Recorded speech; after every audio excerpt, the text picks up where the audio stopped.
Hello students, हमने last lecture में isomerism का टॉपिक स्टार्ट किया था और उसमें हम स्ट्रक्चरल आइसोमेरिज्म यानी उसके टाइप्स कर चुके हैं। मतलब उसके 6 टाइप्स थे स्ट्रक्चरल आइसोमेरिज्म के, वो हमने कवर कर लिए थे। आज हम पढ़ेंगे स्टीरियो आइसोमेरिज्म। और स्टीरियो आइसोमेरिज्म क्या होता है? This type of isomerism differs in the special arrangement of atoms और groups. It is of 2 types. First one is geometrical isomerism, second is optical isomerism. तो इसमें डिफरेंस क्या होता है? इसमें स्ट्रक्चरल फार्मूला भी सेम होता है और उनका क्या होता है, सिर्फ डिफरेंस किस में होता है? सिर्फ अरेंजमेंट में। मीन्स एक की ये ऑप्टिकल एक्टिविटी वाले जो कंपाउंड्स होते हैं सिर्फ उनके रोटेशन में ही इसमें डिफरेंस मिलेगा, अदरवाइज़ और कोई डिफरेंस नहीं मिलेगा। जबकि उनकी ज्योमेट्री में डिफरेंस मिलता था जो दूसरे वाले आइसोमेरिज्म थे। तो इसमें क्या होगा,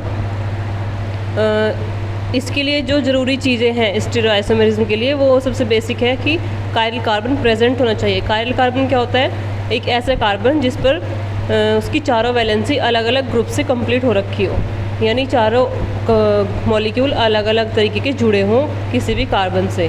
तो वो कार्बन कैसा कहलाता है? Chiral carbon.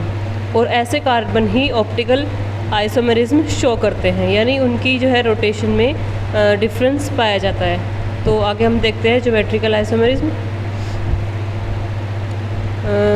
इसमें देखेंगे the same molecular formula represents 2 or more compounds. It differs in the spatial arrangement of atoms or groups around carbon-carbon double bond. यानी इसमें जो कार्बन-कार्बन डबल बॉन्ड होगा, अनसैचुरेशन होगा, उसमें जो अरेंजमेंट में डिफरेंस मिलेगा, उससे जो आइसोमेरिज्म अराइज होगा, उसी को हम बोलेंगे ज्योमेट्रिकल आइसोमेरिज्म। इसमें इस एग्जाम्पल में हम देख सकते हैं नीचे कि कार्बन और कार्बन के बीच में डबल बॉन्ड है। इसमें एक साइड में CH3 ग्रुप अटैच है और दूसरे में opposite side CH3 group attach है। यानी जिसमें सेम साइड अटैच होते हैं वो होता है सिस, और जो अपोजिट साइड होते हैं वो होता है ट्रांस।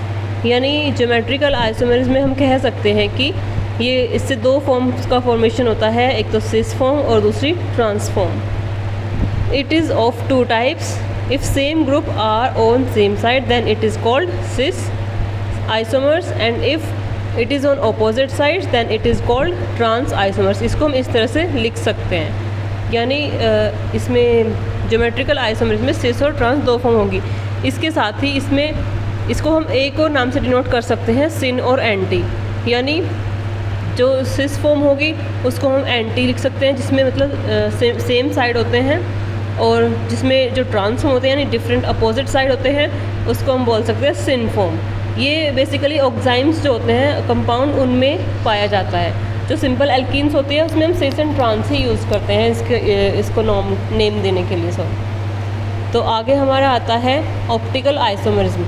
ऑप्टिकल आइसोमेरिज्म के लिए मैंने पहले ही बताया था कि इसमें कायरलिटी प्रेजेंट होनी चाहिए, यानी ऐसा कार्बन एटम जिससे चारों के चारों उसकी वैलेंसी अलग अलग मॉलिक्यूल से फुलफ़िल हुई हो, ऐसा सेंटर इसमें प्रेजेंट होना चाहिए, तभी वो कंपाउंड ऑप्टिकली एक्टिव कहा जाता है। Optical isomers are named like this because of their effect on plane polarized light. यानी ऑप्टिकल एक्टिविटी इस नाम से पता चल रहा है ना, ऑप्टिकल यानी लाइट से रिलेटेड वर्ड है, तो इसीलिए जैसे प्लेन पोलराइज्ड लाइट में से हम इसको निकालते हैं। एक एक्सपेरिमेंटल जो काम होता है एक लैब में होता है, तो उसमें क्या होता है, ये प्लेन पोलराइज लाइट को रोटेट कर देते हैं। जो राइट साइड में रोटेट कर देते हैं वो डेक्स्ट्रो होते हैं, और जो लेफ़्ट साइड में रोटेट करते हैं वो लीवियो।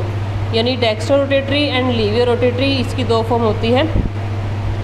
और इसके बाद optical isomers which are non super impossible mirror images of each other are called enantiomers.